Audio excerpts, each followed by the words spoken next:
성도 여러분 안녕하십니까? 2021년 11월 24일 수요 새벽 말씀 함께 나누겠습니다. 함께 나누실 하나님 말씀은 욥기 30장 16절에서 31절까지입니다. 본문은 고난 가운데 있는 욥의 탄식이 계속되고 있습니다. 본문을 통해서는 고난 가운데 하나님의 침묵은 은혜임을 알아야 함과 교회를 통해 고난을 함께 이겨나가야 함에 대한 말씀 묵상하며 나누겠습니다. 첫째 묵상할 내용은 하나님의 침묵은 은혜다라는 것입니다. 본문 16절, 17절 보시면 이제는 내 생명이 내 속에서 녹으니 환난 날이 나를 사로잡음이라 밤이 되면 내 뼈가 쑤시니 나의 아픔이 쉬지 아니하는구나 라고 하였습니다. 욥은 고통으로 인해 그의 생명이 물처럼 쏟아지고 녹아내린다고 하였습니다. 그리고 밤이면 밤마다 뼈가 쑤시는 고통을 느끼며 오랜 기간 밤낮으로 시달리고 있었다고 하였습니다. 18절 보시면 그가 큰 능력으로 나의 옷을 떨쳐버리시며 나의 옷깃처럼 나를 휘어잡으시는구나 라고 하였습니다. 욥은 하나님이 마치 자신을 죄수를 다루시듯 큰 능력으로 그의 옷을 거세게 잡아당기시고 옷깃으로 그의 목을 휘감아 숨을 쉬지 못하게 하신다고 하였습니다. 그리고 19절 보시면 하나님이 나를 진흙 가운데 던지셨고 나를 티끌과 재 같게 하셨구나 라고 하였습니다. 여기서 진흙이나 티끌이나 재 이런 말들은 모두 욥이 자신을 비참한 존재로 여기는 표현을 의미합니다. 고난 속에서 욥은 자신이 티끌과 재처럼 무가치하다고 생각했던 것입니다. 본문 20절에 보시면 내가 주께 부르짖으나 주께서 대답하지 아니하시오며 내가 섰사오나 주께서 나를 돌아보지 아니하시나이다 라고 하였습니다. 욥은 고난 가운데서 소리내어 기도도 해보고 일어나서 간절히 기도도 해보았습니다. 하지만 그 기도에 아무 응답도 없었고 하나님은 돌아보지 않으시는 것 같다 하였습니다. 왜 하나님은 이토록 소리 높여 기도하고 부르짖는 욥의 기도에 뒤도 돌아보지 않으시는 것입니까? 그것은 거기에 하나님의 깊은 섭리와 뜻이 있기 때문이었습니다. 때로 성도가 하나님께 간절히 기도할지라도 하나님은 침묵하시며 응답하지 않으실 때가 있습니다. 그럴 때 성도는 거기에 하나님의 더 깊은 뜻이 있음을 알아야 합니다. 바울은 자기 안에 있는 병을 고쳐달라고 3번이나 간절히 기도했는데 하나님은 그 기도에 응답하지 않으셨습니다. 아니 응답하셨지만 그 답은 내 은혜가 내게 족하도다라고 하시며 그 질병을 고쳐주지 않으셨습니다.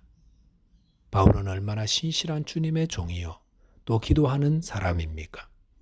그런데 왜 하나님은 그의 기도를 들어주지 않으시는 것입니까?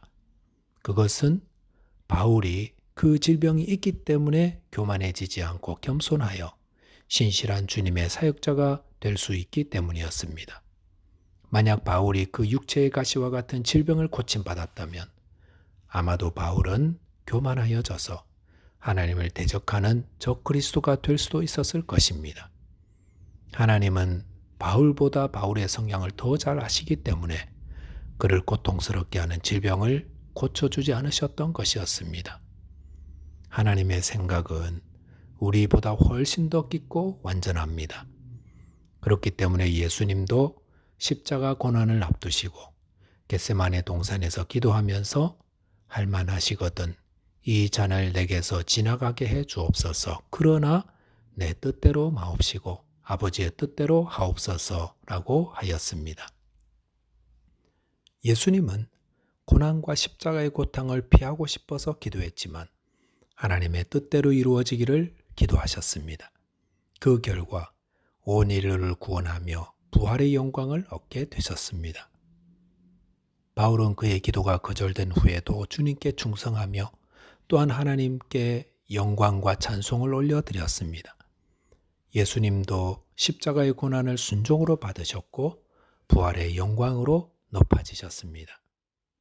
그것은 욥이나 우리도 마찬가지입니다. 성도는 우리를 향한 하나님의 뜻이 더 깊고 완전함을 알아 때로 우리의 기도가 응답되지 않더라도 아버지의 뜻이 이루어지기를 기도하며 그 은혜 안에 거하는 자 되어야 하겠습니다. 두 번째는 교회를 통해 고난을 이겨나가야 한다는 것입니다. 본문 24절 보시면 그러나 사람이 넘어질 때에 어찌 손을 펴지 아니하며 재앙을 당할 때에 어찌 도움을 부르짖지 아니하리까라고 하였습니다. 망해가는 사람은 손을 뻗어 도움을 구하는 것이 마땅하고 재난을 당하는 사람은 도움을 구한다고 하였습니다. 너무 당연한 말입니다.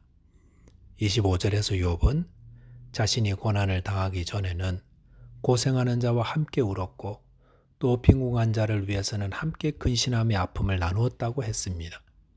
그러다가 26절에 보시면 내가 복을 바랐더니 화가 왔고 광명을 기다렸더니 흑암이 왔구나라고 하였습니다. 이 땅에서 복을 바라지 않는 사람 없습니다. 그러나 복을 바란다고 늘 복이 오는 것은 아닌 것 같습니다. 욥도 자신이 복을 바랐지만 화가 왔다고 했습니다. 욥처럼 어려운 자들을 잘 돕던 사람들도 화를 당하게 되고 또 그렇지 않은 사람들도 여러 가지 어려움들을 겪을 수 있습니다.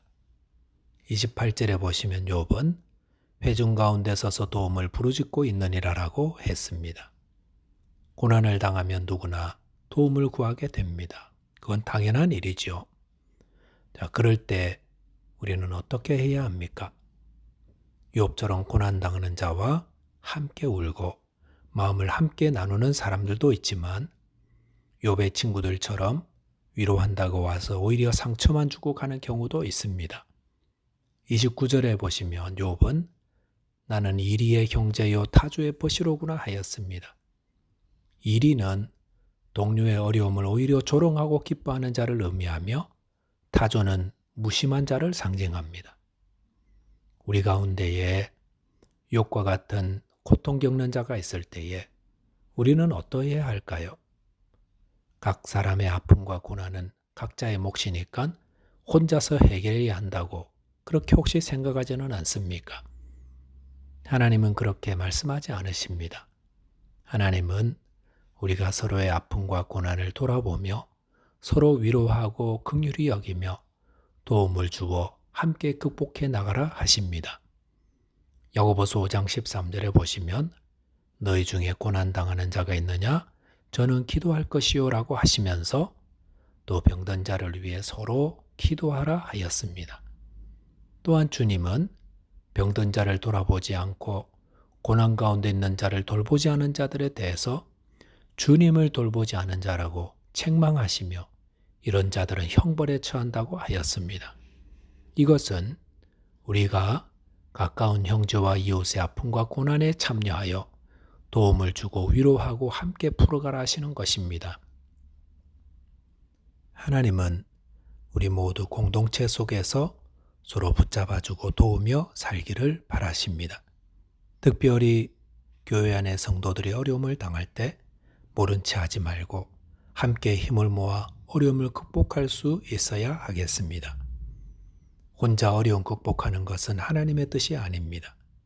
한 사람이 감당하기 어려운 일도 두 사람이 감당하면 능히 감당할 수 있습니다. 세 겹줄은 결코 끊어지지 않는다 했습니다. 세 겹줄이란 나와 또 이웃한 다른 성도와 주님 이렇게 세 겹줄이 하나로 모아지는 것입니다. 세 겹줄이 모아지면 아무도 끊을 수 없는 강력한 줄이 됩니다. 교회는 주님을 모퉁이 돌로 하여 성도 한 사람 한 사람이 그 안에 서로 연결되어 있습니다. 연결되어 있다는 것은 서로의 아픔, 기쁨을 함께 공유하고 나누며 도와주고 붙잡아주는 것입니다. 성도들이 교회 안에서 모여 서로의 아픔과 고통을 위해 기도하며 섬길 때 그 안의 교회는 건강하게 세워져 갑니다. 오늘도 이 교회를 통하여 예배하며 우리는 하나님을 높이고 또 기도하며 서로의 아픔을 함께 해결해 나가야 하겠습니다. 말씀을 정리하겠습니다. 고난 가운데에 기도해도 응답이 없다고 낙심하지 마시기 바랍니다. 하나님은 성도의 기도를 들으시고 가장 선하게 응답해 주십니다. 또한 고난당하는 자를 외면하지 말고 그를 위해 기도하며 함께 도와주는 것이 하나님의 뜻임을 알아 서로 붙잡아주고 세워주는 자 되시기를 바라겠습니다. 기도하겠습니다. 하나님 아버지, 때론 고난 가운데에 하나님이 침묵하시는 것 같고 버린 것 같을 때라도 우리의 기도를 주님 들으시고 계시며 가장 선하게 인도하고 계심을 믿는 믿음을 허락하여 주옵소서. 또한 고난당하는 이웃과 성도들의 아픔을 위해 기도하고 위로하며 서로 붙잡아주는 자 되게 하여 주옵소서. 예수 그리스도 이름으로 기도하옵나이다. 아멘. 네, 오늘도 믿음 안에서 승리하는 하루 되시기 바라겠습니다. 감사합니다.